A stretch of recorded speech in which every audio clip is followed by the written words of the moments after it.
विडंबना कहिए ये दुर्भाग्य। नाथूराम गोडसे एक ऐसा आदमी जो देश के बंटवारे का बदला लेने चला था, उसी पर आज के वक्त में हमारा देश बटा हुआ नजर आता है।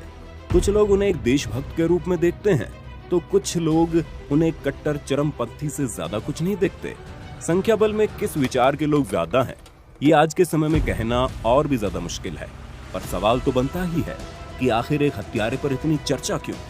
क्या थी इस हत्या की वजह, और आखिर गोडसे को इतिहास किस रूप में याद करेगा, जानने की कोशिश करेंगे इसी वीडियो में। वीडियो को अंत तक देखना ना भूलें।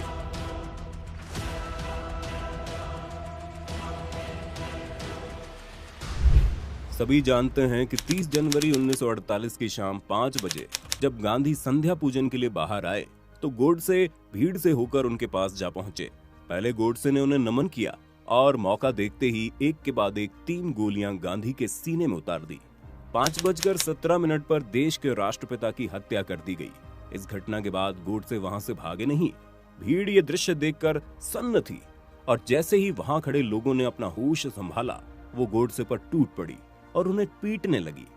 जिंदगी भर अहिंसा की रट लगाए गांधी एक तरफ अधमरे पड़े थे और दूसरी तरफ उनके हिंसक समर्थक उनके आदर्शों की हत्या कर रहे थे। खैर, इसके बाद पुलिस के दखल देने पर गोडसे को भीड़ से छुड़ाकर गिरफ्तार कर लिया गया और गोडसे का नाम पूरी दुनिया ने अगले दिन के अखबारों और रेडियो पर शायद पहली बार सुना। गोडसे का ये गांधी को मारने का पहला प्रयास नहीं था। इससे 10 रोज पहले यानी 20 जनवरी को भी गांधी पर हमला हो चुका था। जब गांधी मंच से भाषण दे रहे थे, तब गोडसे और उनके साथियों ने वहां पर एक ग्रेनेड फेंका। धमाके से भीड़ इधर उधर दौड़ने लगी। ये उनके प्लान का हिस्सा था। वो चाहते थे कि पहले ग्रेनेड से भीड़ जब इधर उधर हो जाए, तब दूसरा ग्रेनेड गांधी के करीब फेंका जाए। पर तब तक उनके साथी दिगंबर बेज भी सहम गए थे और वो दूसरा ग्रेनेड फेंकने की हिम्मत नहीं जुटा पाए, जिस वजह से सभी को वहां से भागना पड़ा। गोडसे के साथी मदनलाल पहावा वहां से नहीं भागे और गिरफ्तार कर लिए गए। अगले कुछ दिन तक दिल्ली पुलिस देश भर में बाकी साथियों की तलाश में लगी रही। मशहूर लेखक अशोक कुमार पांडे अपनी किताब उसने गांधी को क्यों मारा में बताते हैं कि इसके बाद नाथूराम गोडसे के सभी साथी अलग थलग हो गए और गोडसे अपने एक साथी के साथ दिल्ली से कानपुर की ट्रेन पकड़कर निकल गए। इस ट्रेन यात्रा के दौरान वो खुद को कोस रहे थे और उन्हें सावरकर से किया हुआ अपना वादा याद आ रहा था। कहते हैं किसी यात्रा के दौरान उन्होंने ये ठाना कि अगली बार गांधी हत्या का काम वो खुद पूरा करेंगे और किसी पर निर्भर नहीं रहेंगे। गोडसे कभी खुद एक गांधी भक्त रहे थे और उन्हें एक आदर्श के रूप में देखते थे। जब गांधी का नॉन कोऑपरेशन मूवमेंट चल रहा था, तब नाथूराम स्कूल में थे और गांधी से बहुत ज्यादा प्रभावित थे। लेकिन फिर इसी आंदोलन के दौरान अचानक हिंसा भड़कने पर गांधी ने इसकी निंदा करते हुए पूरे आंदोलन को ही बंद कर दिया, जो गोडसे के गांधी से दूर जाने की वजह बना। गोडसे के गिरफ्तार होने के बाद उन्होंने कोर्ट में अपनी सफाई देते हुए हत्या के कई कारण बताए। गोडसे का मानना था कि गांधी ने हर बार देश के हिंदुओं के साथ धोखा किया है और हमेशा मुस्लिमों के हित में ही फैसले किए। वो गांधी को एक तानाशाह बताते हुए कहते हैं कि देश में जो होता है गांधी के कहने पर ही होता है। उन्हीं की मर्जी से कोई भी आंदोलन शुरू हो जाता है और जब चाहे बंद कर दिया जाता है। वो शायद वहां पर नॉन कोऑपरेशन मूवमेंट की ही बात कर रहे थे। इसके अलावा गोडसे गांधी पर देश का बंटवारा कराने का भी दोष मढ़ते हैं। उनके बयान में वो कहते हैं कि गांधी बिना किसी विरोध के जिन्ना की मांगों के सामने झुक गए और रातों रात देश का 1/3 हिस्सा हिंदुओं के लिए विदेशी जमीन हो गया। गांधी के अनशन पर वो टिप्पणी करते हुए कहते हैं कि ये सिर्फ हिंदुओं से अपनी बात मनवाने का एक हथकंडा था। उन्हें मालूम था कि अगर वो मुस्लिम लीग के सामने अनशन की बात करेंगे तो मुस्लिम लीग साफ साफ उनकी बातें मानने से इनकार कर देगी और गांधी के मरने पर उन्हें जरा भी पीड़ा नहीं होगी। इसी बयान से वो आगे कहते हैं कि अगर गांधी राष्ट्रपिता है तो मैं कहूंगा वो अपनी जिम्मेदारी निभाने में बिल्कुल असफल रहे। उन्हें तो पाकिस्तान का पिता कहा जाना चाहिए। उन्होंने आखिर में ये भी कहा उन्हें इस हत्या का कोई अफसोस नहीं है और उन्होंने गांधी को मारकर इस देश पर एक उपकार किया है। देश में अगर जितने भी लोग गोडसे का समर्थन करते हैं, वो सभी इन्हीं विचारों को समर्थन करते हैं और इन्हीं तर्कों को आए दिन अलग अलग जगह पर दोहराते मिलते हैं। पर आज के समय में इन तर्कों से दूर हटकर इस हत्या का विश्लेषण जरूरी है। गोडसे का अकेले गांधी या कांग्रेस पर विभाजन की जिम्मेदारी थोपना एक बेबुनियादी बात है। देखा जाए तो सबसे पहले 2 नेशन थ्योरी देने वाले गांधी या जिन्ना नहीं बल्कि गोडसे के ही राजनीतिक गुरु थे। उसके अलावा हम सभी जानते हैं कि गांधी अंत तक विभाजन के खिलाफ थे। उन्होंने कई बार एक अटूट भारत की बात कही और मुस्लिम लीग के नेताओं के साथ लगातार इस मसले का समाधान तलाशने की कोशिश की। पर जिन्ना ने जब डायरेक्ट एक्शन डे लॉन्च कर दिया तो गॉडसे की कही बात सच हो गई। देश भर में दंगे हुए और मुस्लिम लीग के सपोर्टर्स के आगे गांधी का अनशन भी काम नहीं किया।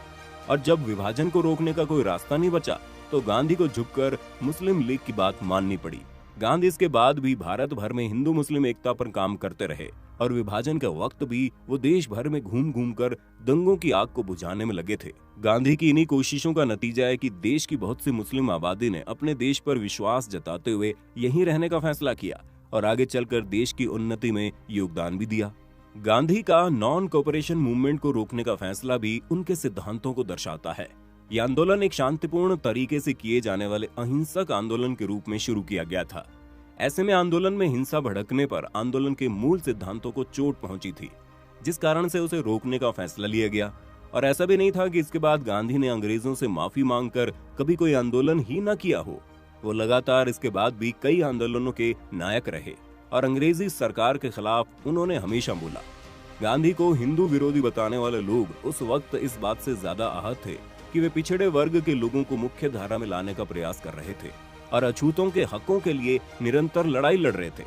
यहाँ पर हम ये बता दें कि गोडसे भी जाति व्यवस्था के खिलाफ थे और उनका संगठन भी निरंतर इस दिशा में प्रयास कर रहा था। हालांकि दोनों में बस यही फर्क था कि गांधी जहाँ सभी का विकास चाहते थे, वहीं गोडसे हिंदुओं को एक करके अन्य धर्मों के खिलाफ मोर्चा खोलना चाह रहे थे। गांधी का अन्य धर्मों के प्रति नरम व्यवहार देखकर उन्हें कुछ लोगों ने हिंदू विरोधी कहना शुरू कर दिया था। खैर, गांधी पर हमेशा आरोप लगते रहेंगे और गांधी का जीवन भी इतना साफ सुथरा नहीं रहा कि उन पर आरोप न लगे। उनके कई फैसले और विचार ऐसे थे जिनसे देश सहमत नहीं था और न ही वो नैतिक मूल्यों पर खरे भी उतरते थे। पर हत्या के अलावा भी कई और रास्ते थे। और क्या सिर्फ एक इंसान की हत्या कर देना ही देशभक्ति का एकमात्र प्रमाण माना जा सकता है? इस विषय पर आपके क्या विचार हैं? हमें कमेंट सेक्शन में बताना। तो खैर, गांधी को शहीद करने के बाद गोडसे को भी मौत की सजा सुनाई गई, जिसे महात्मा गांधी के परिवार ने वापस लेने की मांग की थी, परंतु ये अपील स्वीकार नहीं की गई और अंततः गोडसे को फांसी पर लटका दिया गया। इस केस के जज रहे जीडी खोसला अपनी किताब मर्डर ऑफ महात्मा में कहते हैं कि नाथूराम गोडसे जेल जाने के बाद काफी बदल गए थे। चाहे उन्होंने ये कहा था कि उन्हें गांधी की हत्या पर कोई अफसोस नहीं है और न ही वो उसकी माफी मांगेंगे, पर अपने आखिरी के दिनों में वे इस फैसले से पछताए थे। फांसी के वक्त भी नाथूराम काफी सहमे हुए थे। वे अखंड भारत का नारा लगा रहे थे। गोडसे की मौत के बाद आरएसएस पर भी प्रतिबंध लगा दिया गया। आरएसएस ने इसका विरोध करते हुए कहा, गोडसे 1930 में ही आरएसएस की सदस्यता छोड़ चुके थे।